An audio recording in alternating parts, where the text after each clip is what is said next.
The following is a production of DallasCowboys.com and the Dallas Cowboys Football Club. How about them Cowboys? Yeah! Go Cowboys! This is Talkin Cowboys. Streaming live from the Dallas Cowboys World Headquarters at the Star in Frisco. Pollard streaks in. Touchdown. Parsons has sacked it. Prescott keeps it, and he bangs it in for the touchdown. And now your hosts, Isaiah Stanback, Nick Harris, John Machota, and Kyle Yeomans. It's a Wednesday edition of Talking Cowboys presented by Black Rifle Coffee Company, live from the Star in Frisco, Texas, in the SWBC studios. It is week 16. It's the Cowboys and the Dolphins coming up on Sunday. Christmas Eve matchup, 3:25 this week. The what was that? Yeah, do that again. That was it. That's it. That's the only one? Then we got to wait till later in the week. It didn't feel like it was It's full blown. It's not Friday yet, Kyle. Are you gonna do that when you pick the Dolphins on Friday? Ooh. I heard a gulp. It turned in a straight cartoon gulp. Like, Man, we have a whole week full of studying and there's a lot that can happen between now and then. Absolutely. Oh, you don't know right now? No. I think you do. I do. I think he knows. I think I know. I don't know. Based off of yesterday, it seemed like you're pretty confident. See, throughout the week, I have a lot of conversations. I talk with the players, the coaches, scouting departments. I have a lot of conversations throughout the week. Watch a lot of film. Find get out more if stats. Tyreek Hill is playing or not. Get more. I mean, it really doesn't matter if he plays or not. You don't think so? No. Oh, okay. You then don't you have think already it made matters. your decision. It Then. does matter. It does matter. Totally It definitely matters. matters. But I'm talking about their approach. Their approach won't change. Sure. Yeah. But having pretty Tyreek good. Hill, Having Tyreek Hill on the field matters. That matters. But their strategy against the Cowboys, it doesn't matter. Yeah, he's about to be Mr. 2K here in about 3 weeks. That's what their goal is. yeah. If he plays, they're going to force feed the crap out of him. Yeah. I'm sure we'll talk about that today. Yeah. He'll go for 200 yards. He'll try to go for 200 yards against Dallas if he plays. And that's the thing of, you talk about individuals that the Cowboys have played this year, and I don't want to say fear because you don't necessarily fear anybody, but concern about an individual, focus on an individual. Can you fear players in this league anymore? As soft as this league has gotten? Yes, You can? Absolutely. Who would I'm you not fear? sure about that. What would fear be your, Tyreek Hill. Okay, so you can fear Tyreek. Absolutely. I have a high regard for Who Tyreek else? Hill. Yeah, well, if you put some good weapons around him, I would greatly fear Patrick Mahomes. Okay, great. Yeah. Okay, that's a good one. Derrick Henry. I don't want to see Derrick Henry coming down the hill on me. Not with this defense. Christian McCaffrey. Yeah. Debo. He would be up there. You could fear Debo at this point. Absolutely. Do you fear anybody on this Cowboys team? CD. CD. Maybe? Yeah. Okay. Micah. I guess Yeah. from a defensive standpoint. Yeah. Yeah, CD and Micah. I think that's fair. That's probably the two that Yeah, you fear. clearly. and teams. Brandon Aubrey. Clearly, you fear Micah Parsons because if you didn't, you'd be like, "Nah, we'll just put one guy over there. We'll Yeah. just see what happens." Fear is a strong word. Go through it. Like, I just, Did you ever fear anybody on the field? Let's talk about the one theory of time, fear. one player. Who? It was Brian Dawkins. Only That's a player. good one. I mean, but that's I better. find it hard to believe that if you were playing defensive back in the time that you were in the NFL, that you wouldn't have feared Randy Moss. No, I mean, I didn't play against Randy. I mean, I did play against, but I played Right, with but I'm Randy. saying, no, but I'm saying if you were a defensive back in the league and you had to check I'm sure Randy, there was. Yeah, I mean, Come on. when I think about the word fear, I think about yeah, I'd physical fear backpedaling enforcement. and him throwing up the. Excuse me. I fear to me is like They can hurt you. they can hurt you, Yeah. physically hurt you. Oh, I see what you're saying. Yeah, so like that's what I'm saying. I'm not saying that, like for me, like I think there's some fear in getting embarrassed. yeah, I see. You don't wanna be So on if you want to talk someone's about just highlight tape. fear, like in terms of like like he's a scary player, like Like a he can game plan destroy you. fear. Yeah. Like okay, yeah, Tyreek Hill. Yeah. He's probably the only player in this league that I would fear. I get what you're saying because when you said about the way the game's changed, so if you're going from a being scared of standpoint, you are right on the defensive Yeah, side. that's with what how I'm much talking they've about. taken Yes. out of it. Yeah. Back in the day, you had to. There were certain routes. I mean, did you guys see the Tom Brady quote Yeah. Yeah. in regards to the NFL suspension of the player Yeah. from Pittsburgh? Yeah, I mean, He was such a physical player, so I like. No, it when but he he's sounds off on this stuff. absolutely correct though. Like he's absolutely correct because I was in those meetings when he would throw a ball and get West blown Yeah. up, and he was super apologetic, you know, and like. I just don't remember him talking. I wanted that time when he was playing. Where was that time when he was playing? I hear you. Why do we got it he now? Understood it. Now he wanted the benefits of the softness, Yeah, but yeah, he did. but Certainly the thing prolonged is, that like, career a little bit, didn't it, Tom? Yes, there's it no you Okay. can't fear. You can't physically fear players anymore. I don't think Yeah. that is even possible. It's not even like It's not allowed. Yeah. Well, sure. from like a game plan standpoint, I think is what we're talking about. Tyreek Hill. Fearing. Tyreek Hill. The only player in the league that I would fear is Tyreek Hill. You don't fear Patrick Mahomes with weapons? I mean, With Tyreek Hill. I respect him. Yeah, right. With Tyreek Hill. I respect him, but like in terms of like somebody just completely just tearing down your game plan, it's Tyreek Hill. Only for me. Only player in the league that I say, oh, you know what, this dude doesn't matter what you do. If you double team him, he still runs past your double team. If you play 20 yards off, he still runs past your. He'll run underneath, catch it, and then run past your whole team. That even if they have angles, he's the only person that can literally just tear down whatever it is that you had ready for him. I would argue Justin Jefferson when he's healthy. Yeah, that's cool. I mean, I think he's top 2 and sometimes not 2 when he's healthy. So I'd put him in that category as well. And if we're talking running backs, I mean, I feel like there's a good 2 or 3. You got McCaffrey, you got Derrick Henry. Gosh, I can see you wanting to say Bijan Robinson here, but no, not Hunter Lipke. Not Bijan just yet, but I think Bijan Nick Chubb when he's healthy? Nick Chubb when he's healthy, yeah. That's a good one. But yeah, I think there's a handful of players. I would put it as like Literally, there's only a 8 to handful. 10. I put Tyreek in that conversation. I put Micah in that conversation, and Miles it's Garrett? probably Miles Garrett is the last one. Yep, Yeah. that's the only 3. What about One of the Boses. Nope. Those I mean, I have a high respect for those guys. Yeah. But in terms of like, when I think about fearing somebody, I'm like, it doesn't matter. Like they physically can. What's the word I'm looking for? I don't know, but with the way you're saying it, it makes me think of Aaron Donald, though. Yeah, Aaron Donald's a beast, but I mean, he's slowing down. Yeah. In his prime, though, that would be. Yeah, Wait absolutely. a second. Absolutely. Wait a second. He's by choice. He's slowing down by choice. We had a conversation by leading choice. into the Rams. No, game we did. about- At that I was time. like- No, at hold that on, time, though. Hold on. I was like, I think he's I starting remember- to decline. No, he's not. No. At that time, he was not. At that time, he was not. But he's chilled out. I mean, I'm not saying that it's not by. I'm onto your age. game, stand back. It's not by age or anything. He has literally throttled it down. But we said, what did we say going into that game? He was going to turn it up for the Cowboys. Yeah. Right? And in that first series, he turned it up for the Cowboys. Right? And then after that, what happened? He's I like, fear him just walking in. Was that by when it the started? right Was now. that when it started? no, he throttled down. Yeah. I'd be scared if he just walked by right now. Yeah. Let alone He is a guy who can literally just be a game wrecker. And that's what I'm talking about. Like somebody that it doesn't matter physically, you can't stop them. Yeah. That's what I think about. Physically, one-on-one, you can't stop Micah Parsons. No. Physically, one-on-one, you can't stop Tyreek Hill. Yeah. Physically, one-on-one, Myles Garrett, don't even try it. He's just, you know what I'm saying? There's just certain guys that are just not of this earth. Looks like that MVP. I mean, the Defensive Player of the Year race looks like it's going to come down to Micah and Myles Garrett. By the way, Yeah. just thinking of that real quick. I've checked the odds this morning, and Myles Garrett is a physical specimen. Like I've seen this dude in the airport before, and I'm like, what is that? You know what I'm saying? It's like he gives me the vibes when I first played against Julius Peppers. I was like I don't know what that is. Like that was created. That was not born. There's no way you came out of a womb. So Tyreek Hill needs to average 153 yards over the course of the next 3 games to hit 2K. I know that's been a big goal for his and Yes. that offense as well. So And Coach McDaniels loves making his players happy. yeah. So expect him to get his if he plays on Sunday. All right, let's get into some news and notes. Anything from the Cowboys yesterday? You know, it was a Tuesday yesterday. It was and a Tuesday. As Tuesdays go around here, there's not a whole lot to throw around. So I think the big thing today that we're going to be looking at, they return to the practice field in a walkthrough setting. They'll go in a walkthrough later today, with it being a travel week, them coming off of a travel week.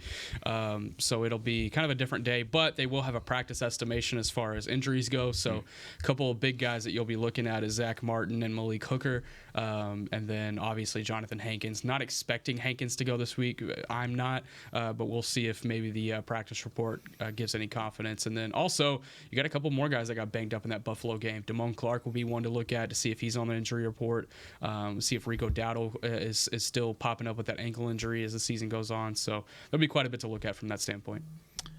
Did see Jonathan Hankins in the building this morning, and he was able to walk around, look good, looked like he was feeling pretty good. That was just a quick look, though. It wasn't like I sat there and analyzed Jonathan Hankins or anything. He's like, hey man, can you prop your ankle up on this table? and Yeah, take a hey look dude, real quick. I'm finishing my Just omelet. Can you while just you're eating your put breakfast. that right there? Yeah, appreciate it.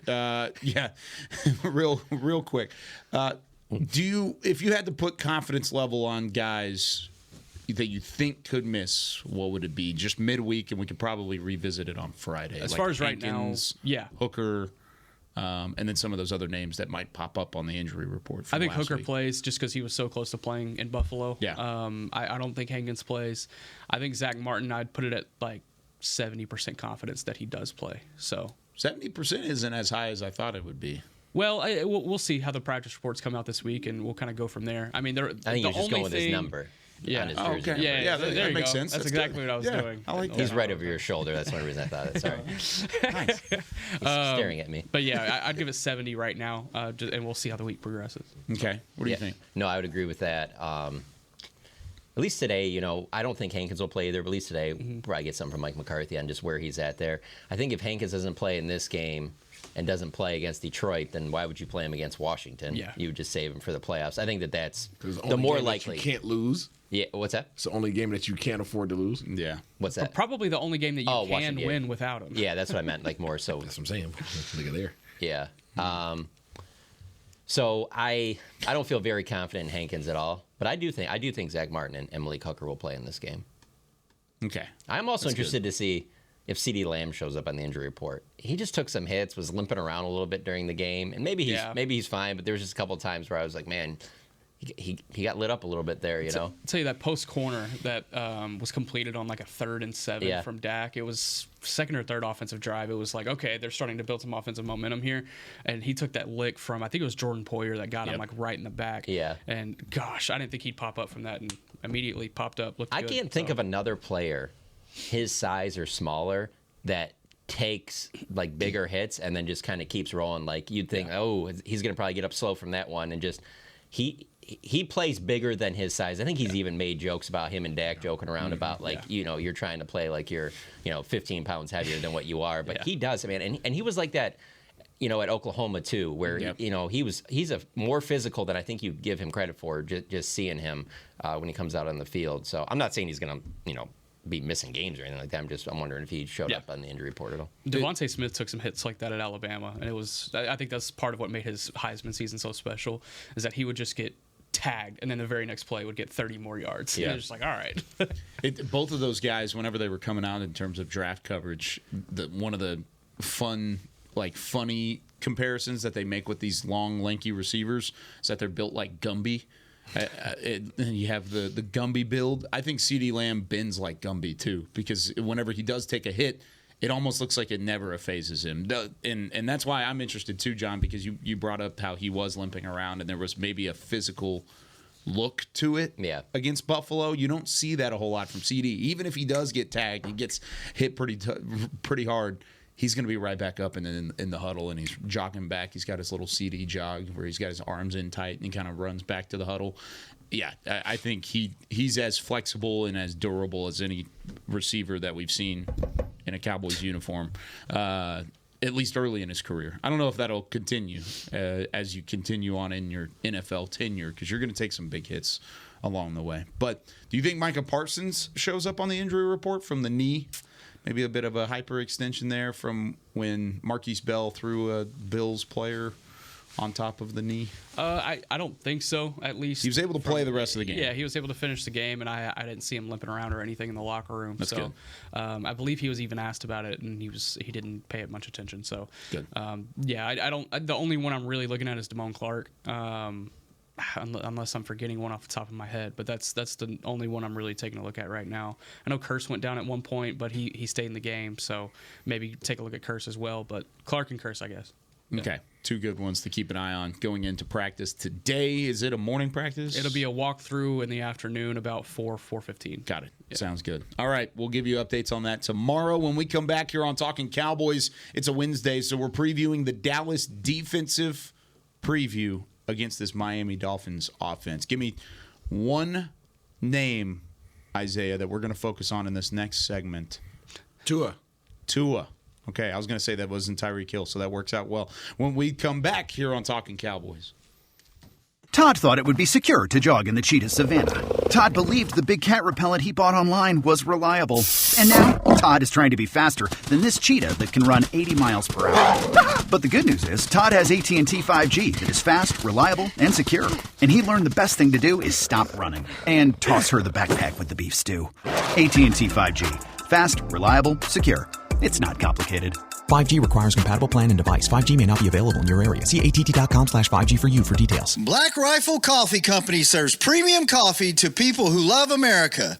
When you drink Black Rifle coffee, you are directly supporting veterans, law enforcement, and first responders in your community.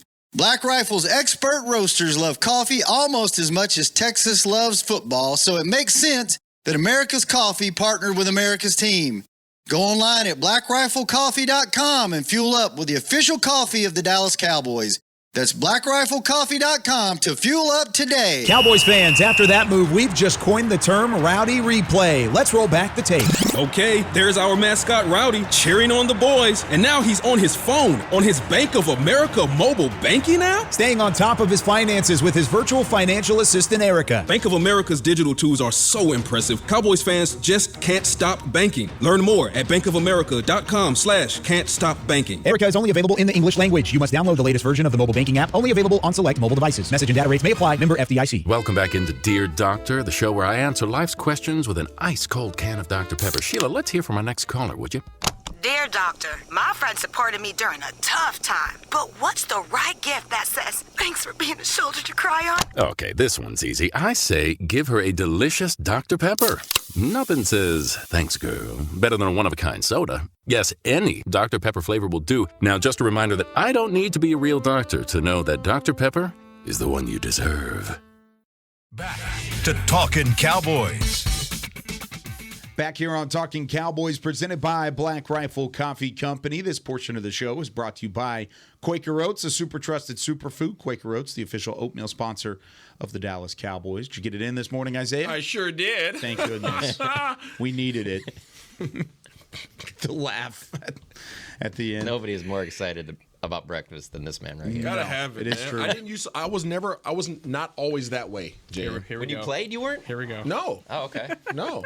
When I played, I didn't even take vitamins Okay. because I was scared to get hit, for Yeah. stimulants.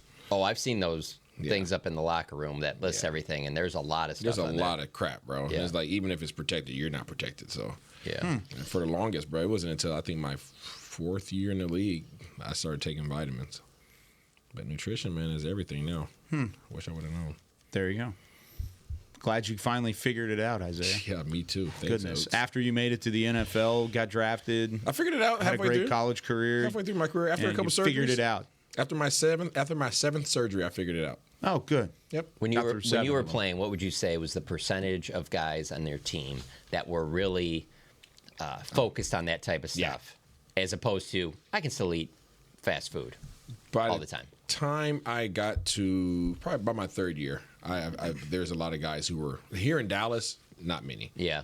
When I got to New England, obviously you got TB12 and guys of that nature. But then when I got to New York, it was to a whole nother level. There's guys that I played with in New York who literally were taking injectable vitamins. And to this day, they live and die by it. The guys who have retired, and they still, they order from medical doctors. Like a needle? Yes, they get vials of straight I'm not going to make the joke. vitamins. And them cats is giving themselves injections in the locker room. And it was just straight vitamins. But they had blood work done multiple times throughout the year. The Giants would do blood work multiple times throughout the year, give you your reports to see where you're deficient at. They did things the right way. And that's why it gave guys the information needed to take care of themselves the way that they could. So that was pretty dope about that organization at that time. Not going to lie, whenever I did a Quaker Oats read, I didn't think this is where that conversation would end up, but I'm glad it did. Life comes at you fast, Kyle. Yeah, you get to learn some stuff. Let's learn some stuff about this Miami offense and what they have. Bang. Speed, right? Speed. Speed. It's a good movie, by the way. What? Speed? Yeah. I was thinking, that's a good one. All right. Cowboys allowed 266 rushing yards this past Sunday. How worried should they be about a relapse here in Week 16? Very. The guy who calls the plays and the guy who just happens to be the head coach of the team is the same guy who ran the ball on you some years back. Double M? Yeah. You got Mike McCarthy versus Mike McDaniel. Yep. It's the double M battles. Eminem. And he's the Mike Mick battle. Yeah, I think they need to be worried about it, and mainly because of the fact I think the second level defenders, it includes the linebackers and the safeties that drop down into the box for the Dallas Cowboys. They have not been playing instinctively, meaning that they haven't been decisive in shooting their gaps or filling the voids in running lanes. They've been a little bit hesitant, and this is not a game, obviously, especially coming off the Buffalo game. You've put some things on film early in the year. You affirmed those things in this most recent week. This is not a game to hesitate in your willingness to go make a play. I'm not saying that they don't want to make a play, obviously, but you can't hesitate. You gotta, if you're gonna be wrong at 100 miles per hour and live with it and get better from it and get coached from it. But you can't get caught in between. Should I hit this? Should I not? Should I go this way? Should I not? Like, players play off of each other. In this game, with this speed, if you thought, Cook was fast, these guys are faster. And there's multiple guys that they use, not only just the two running backs that they're rotating through, but they also will utilize their receivers around the block as well for the end arounds and things of that nature. So second level defenders, you guys are going to have to be aggressive, be decisive, and want to enforce your will. Otherwise, it's going to turn into a doggone circus out there.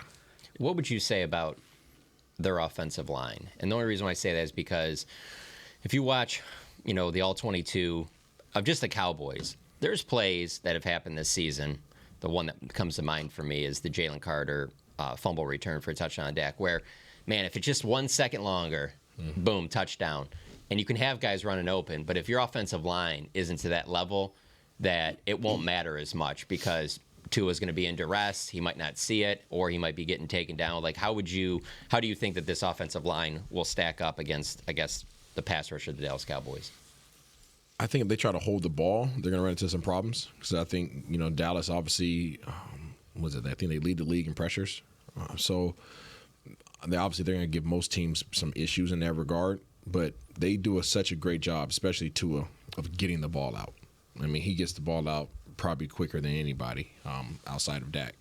And he's able to do that because as much as they have the ability to push the ball down the field, they don't have to push the ball down the field. He can get Tyreek Hill, he can get Waddle, he can get any of those guys the ball in their hands, at the line of scrimmage, on a bubble screen, and it turns into a first down. Or you can get it to them on a quick slant. Or even if you're playing cover 2 and you're playing 5 guys underneath, I can't tell you how many clips I've already chopped up of them teams playing cover 2, safe defense against these guys, covering underneath and covering over the top, and Tua's getting the ball out when Tyreek Hill is literally coming up on the linebacker who's 5 yards down the field, and he's throwing it into the cover 2 hole between the linebacker and the safety. The ball's already out. So your ability to get to Tua by the time that Tyreek Hill runs 6 yards, slim. That's a lot of trust from a quarterback standpoint, though. It's a ton of trust, but obviously Mike McDaniels, he's done a great job of showing his guys what your responsibilities are. So the complementary players that are around Waddle and Tyreek Hill, I'm going to keep saying those names because obviously those are their biggest threats. The complementary players around them understand these are the coverages that teams are going to play against us, and these are my responsibilities to try to pull coverage away from our primary players.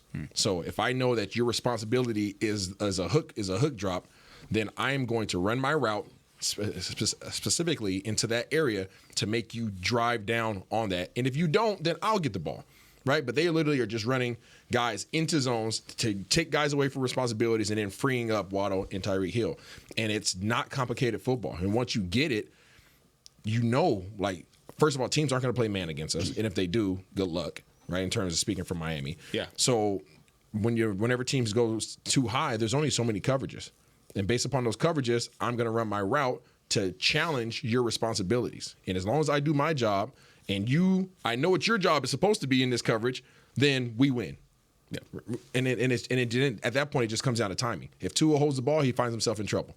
If he gets the ball out on time, most of the time it's the opposing team that's going to be in trouble because of their ability to run the ball after they catch it. I'm curious to see what they rely upon in this game. Do they rely upon the pass or do they rely upon the run?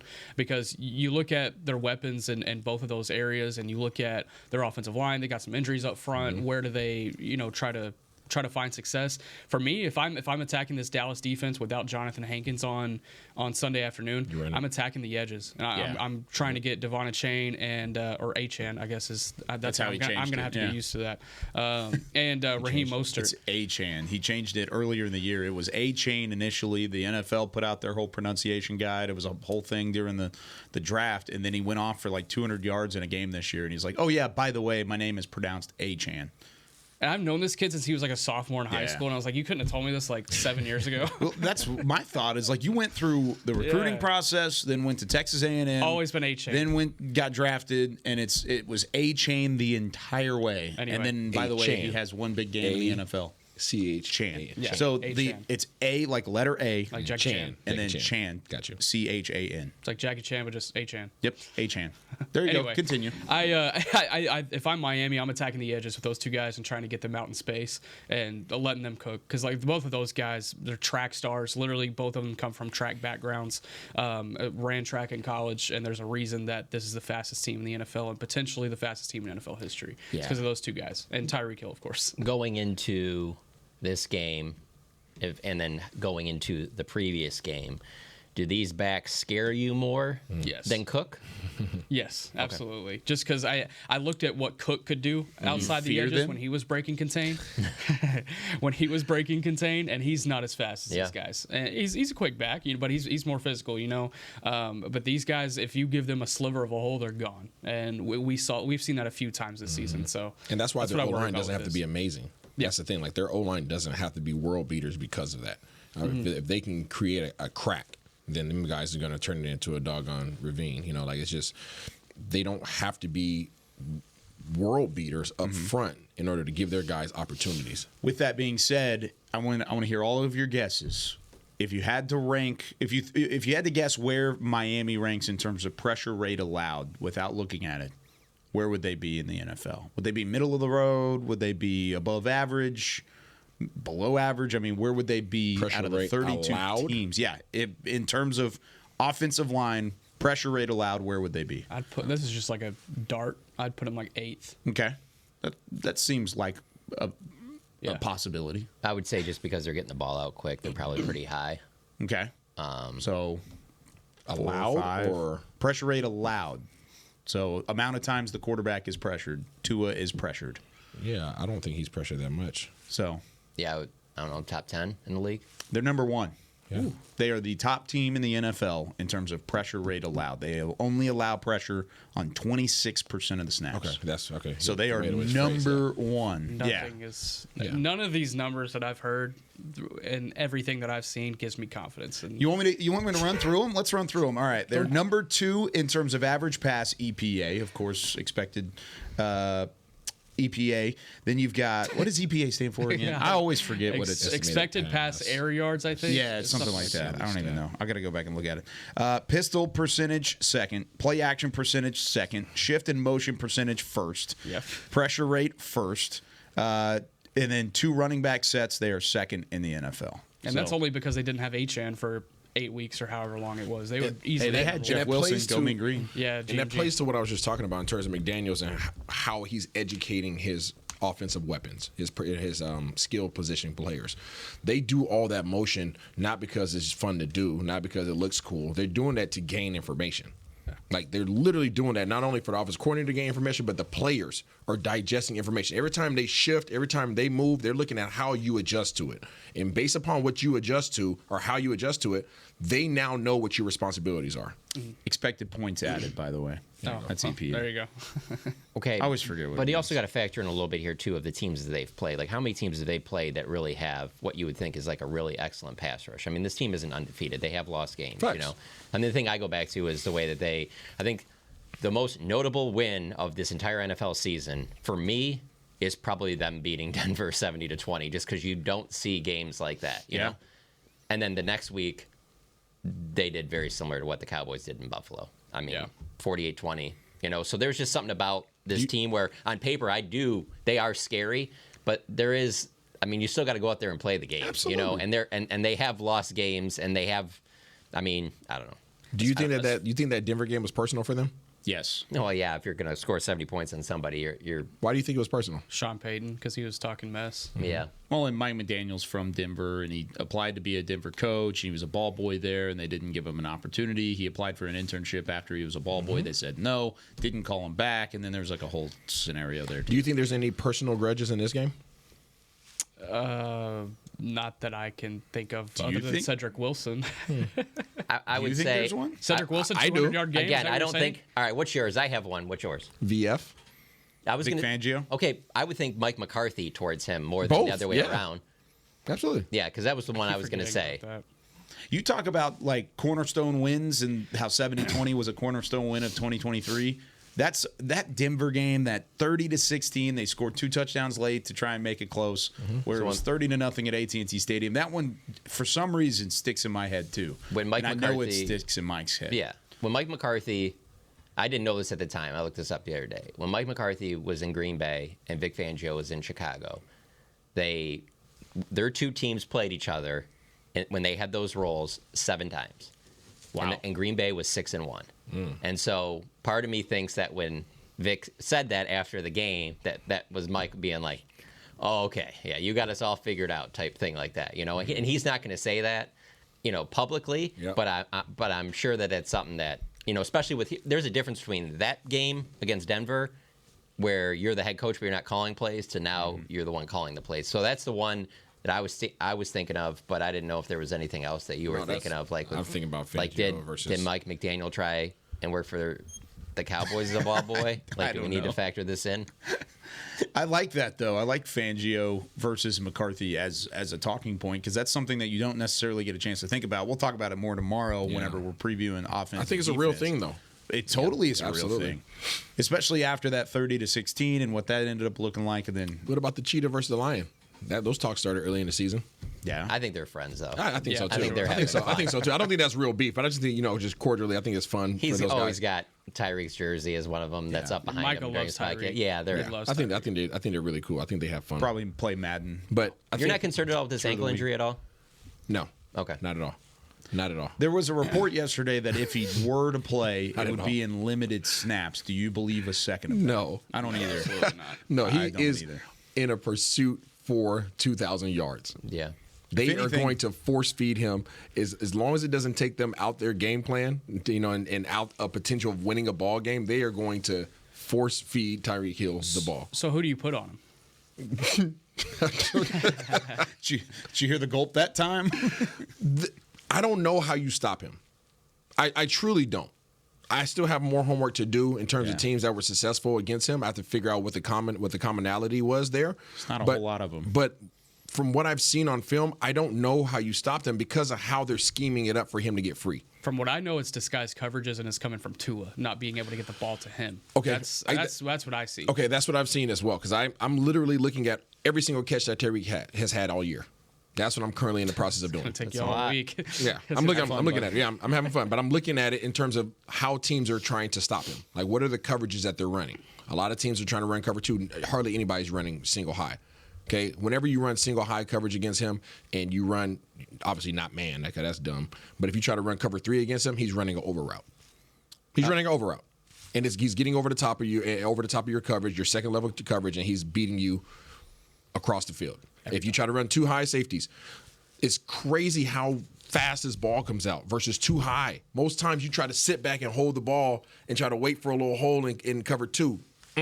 These guys are getting the ball out, win him 5 yards down the field. He's literally catching the ball, setting his feet, and they're pulling out those linebackers. They're pulling out those corners that are sitting in those responsibilities underneath coverage, and they're driving the ball to him. And he's catching it right behind the linebacker. And time after time, linebackers are jumping up, trying to swat the ball down. And it's just, when it's on time, it's boom, it's in his hand. And now he can see both safeties, and he does what he does. So his best game this year was probably in their opener against the Chargers. He was targeted 15 times. He had 11 catches for 215 yards and 2 touchdowns. Just monster game. It was his worst game. They beat the Chargers by 2 points. So I'm just saying that, like, what was he his can worst still game? go off and they can still.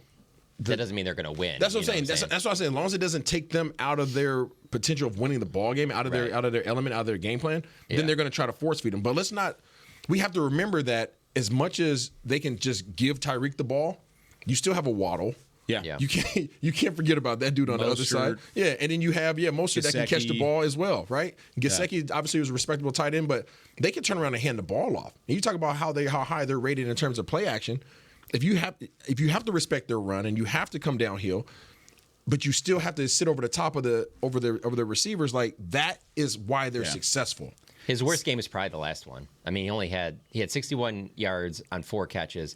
25 of it came on one play. You talking about the one where he sprained his ankle, left the game, came back in? Yeah, that's probably the lowest, because the other one would have to be probably the very next game after the Chargers. They played the Patriots, and he had 40 yards and a touchdown, but for him, that's not. You got the Buffalo game, 3 receptions for 58 yards. That's the one I was looking at, too.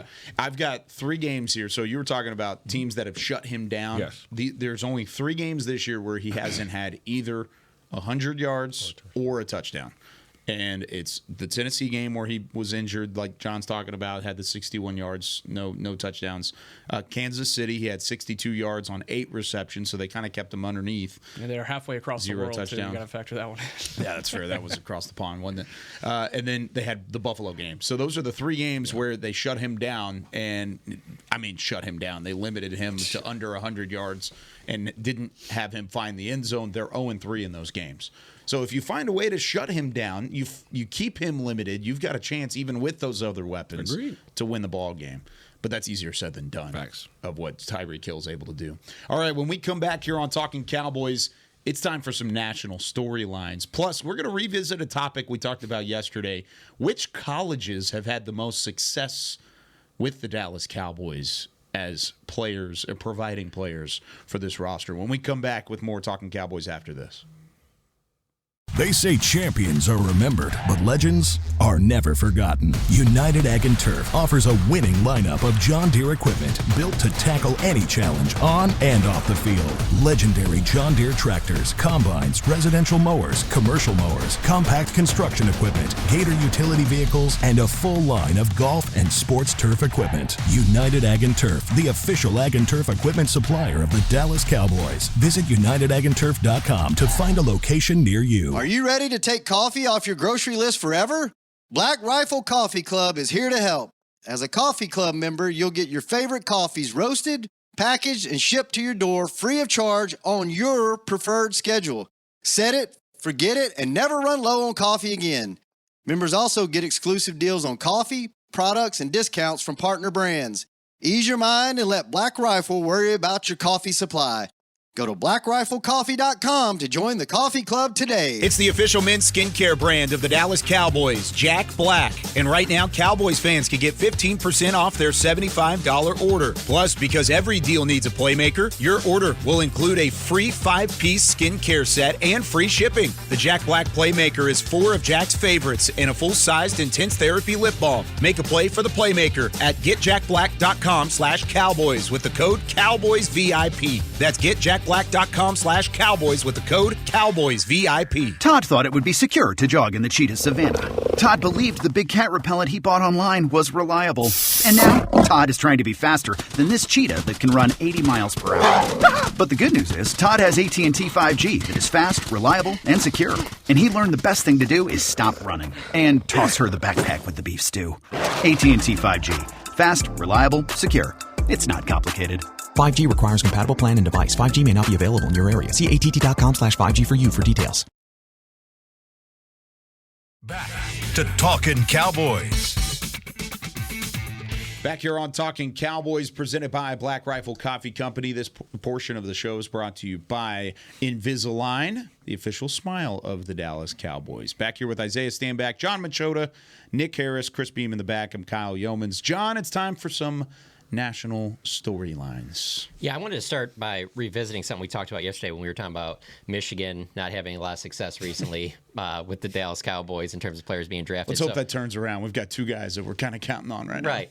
So I wanted to go back and look and go, because that turned into us talking, okay, well, what school has had probably the most success with the Cowboys? And so in terms of draft picks, Tennessee and UCLA have both had the most drafted by the Cowboys, 17 each. Or that's the most for the Cowboys from any one school, Tennessee and UCLA. Name the best Tennessee player Dallas has ever had. Got to be Witten. Yeah, right. Yeah, and UCLA would probably be Troy Aikman. Yeah. So then next would be Florida at 16. So Chaz Green. I couldn't go past that. I'm a Florida State guy. Sorry. Emmitt Smith, obviously there. But third at 15th is Oklahoma. And I would say Oklahoma is probably the one with the most success. So and the also reason, Troy Aikman. because, Troy Aikman did play there for 2 years. Yeah. So that's part of it. CeeDee Lamb right now. Yeah. DeMarco Murray. DeMarco. Roy Williams. And then Ralph Neely, who was an offensive tackle for them in the 60s, was on the all-decade team in the 60s. So I would say Oklahoma's probably been the one that they've had the most success with.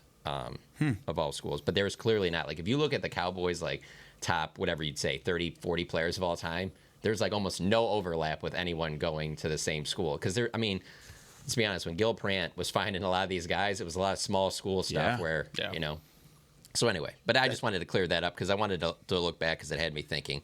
Storylines, 2 that stand out with me right off the top.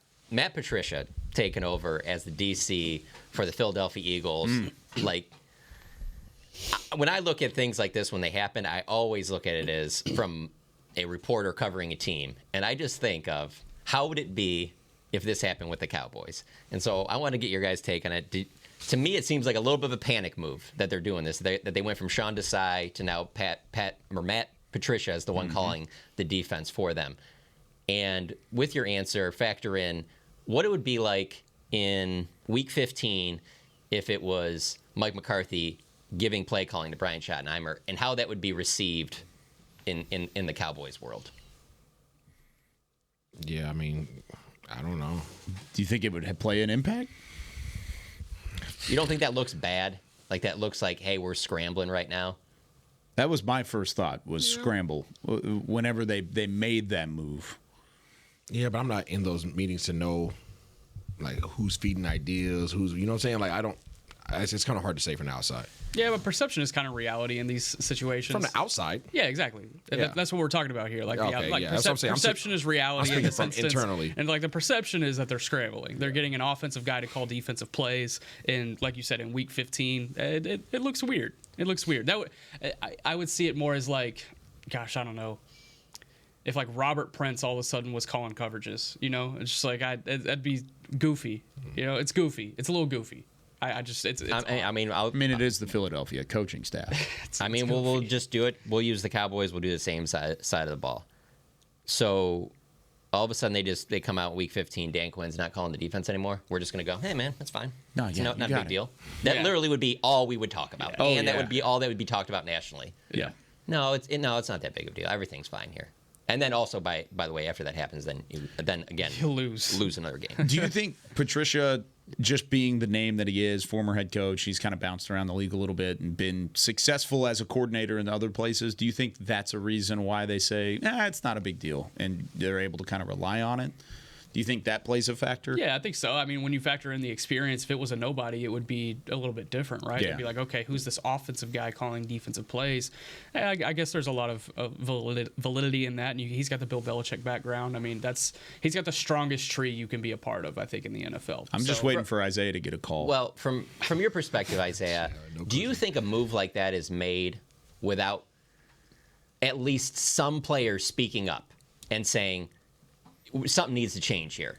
Yeah. Or do you think that just simply the coaches are just like, they're in their coaching meetings and Nick Sirianni goes, something has to change. Matt, you're calling the defense now. Because I took it as there's probably been some players that are pretty frustrated and are like, something has to change. We have to do something. Or do you think it's just a coaching thing? I don't think players are speaking up like that anymore. It's not allowed. Yeah, it's been discouraged, man. I mean, it's been proven. Like players speak up about that stuff quite often.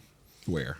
All over the media. I mean, look at Micah Parsons. I don't even think he's been the roughest extent of it, but he speaks up over anything he wants to talk about.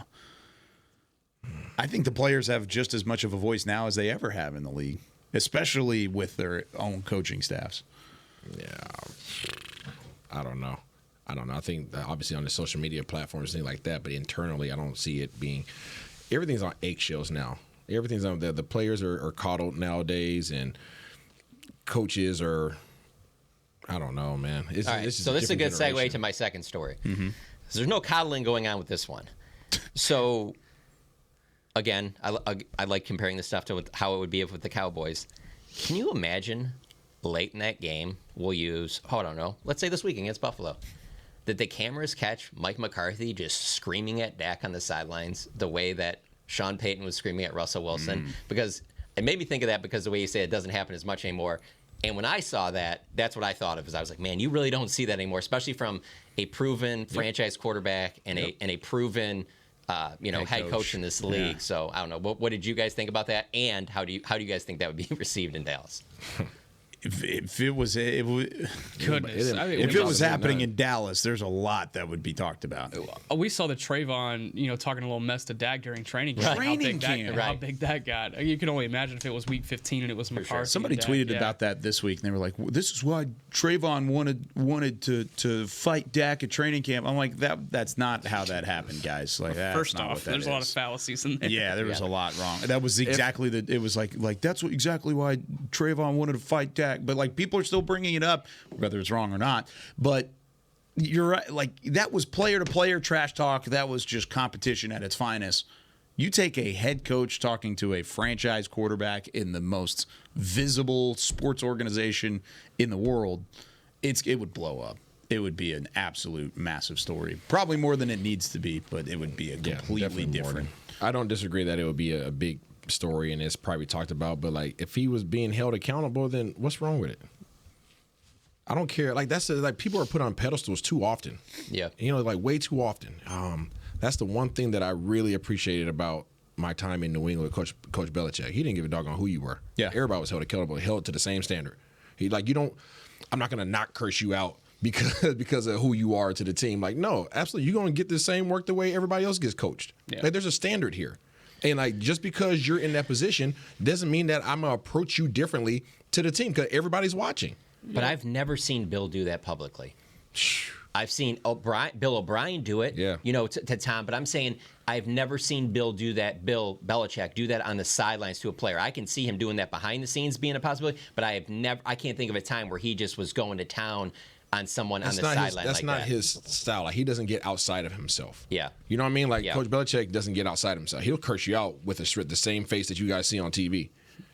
Like, look, man, you're a B. I really don't like this. What the are you doing? I mean, honestly, what the heck was that? You know what I'm saying? Like, you're not going to get out of this world. Like, Sean Payton. There's a kid at Foxborough High that can make that catch. Yeah, exactly. Right. That's exactly what he's going to tell you. But, like Sean Payton's not that way. Sean Payton's more emotional. Yeah. And that's just him. That's true. That's good. That's just him. And that's his coaching style. And if Russell Wilson was messing up, then get in his butt. Yeah. Get in his butt. It's no different than him telling him stop being soft this offseason. Like, stop worrying about all the other stuff. Like, focus on football. That was public. That was before he even started coaching the team. Strategy. Yeah. He certainly didn't want to say that that's what he was talking about, though, after the game when he was asked about it. He said they were arguing about some call, or he was bringing up the call that happened in the game. And then when there was a follow-up question asked, that's when Sean goes, I don't have to tell you what I said to Russ. So that's when you hear that probably wasn't facts, man. Was being talked. I like it. I like it. That's old. I mean, it's an old school coaching style. It is old school. It's an old school coaching style, and that's what I'm accustomed to. Like, this new stuff it's different, man. And maybe it is different. You know what? And maybe he thinks that Russ can handle it, where maybe he wouldn't do that with another player. I don't think he's concerned about it. Yeah. I don't feel like there's so much concern about how you approach guys now and what can I do? Are they going to tank? Are they going to like? It's how it should be, honestly. Yeah, it's just, man. There's more attention and there's more cameras on this game with every year that passes, and you catch more of those things. Some people are self-cognizant of it, and some people, like Sean Payton, aren't. Facts. I don't think there's a wrong or right side to the coin. I don't. If I'm Sean Payton, I don't care that you're making $38 million this year. Exactly. I'm going to tear you up just as much are more coaches now concerned about perception than they are about coaching. The way that players should be coached, right? They're taking different angles to coaching because of how things might be perceived. Mm-hmm. Sean Payton obviously doesn't care about that. Well, and if you're wrong, you're wrong. I'm gonna let you know about it in the moment. That's okay, and I completely agree with you there. But perception in the moment is sometimes when the cameras are on, you don't know if Sean Payton's like that behind closed doors. Absolutely. What kind of relationship they have there too. But it goes back to what Nick was saying in the last question of perception is reality. A lot of times these coaches are hired and fired based off of perception. And that's what the coaching carousel is to a certain extent. The perception drives whether or not they get a job at a high level or a different organization down the line, or whether they get to stay with their current organization. So I can see why they're concerned about perception, but also behind closed doors, they could be a completely different person. It could be a completely different situation. But good conversation, though. Yeah. You got another one, or are we good? I think we're good. Okay. Yeah. Or do you have another one? I was just going to say, do you guys think that the MVP, if it goes down to San Francisco, should be the quarterback or the running back? The running back. McCaffrey, man. I've been screaming McCaffrey for weeks. I don't understand it. I don't understand George it. Kittle It's said weird. that the other day. Purdy said it, too. Purdy did, too? Purdy said that McCaffrey should be the MVP. I think it's a no-brainer. It should be McCaffrey. Yeah. If it comes down to San Francisco and nobody's Just to tie it back into Cowboys real quick. Did you guys, in 2016, did you guys think that Dak should have been Rookie of the Year or Ezekiel Elliott? Because I thought it was kind of similar. Like, it could go one way. I think in the moment back then, it was Zeke for me, but you could have made the case for either. Yeah, I think both were there, but I probably would have given the edge to Zeke in that regard. And Dak won it, and Zeke won Offensive Player of the Year? Yeah. That's what I thought. Okay. I wasn't paying attention back then. What were you paying attention to in 2016? I wasn't getting paid Oats? for the Cowboys to cover them. Okay. He was staying steadfast is what Absolutely. he was doing. I was There you building a go. business. Yeah, he was trying to get that thing set up. He's getting that nice little jacket made. That's what it was. It's good. I like that. Did you get one made for me back in 2016? I got you, though.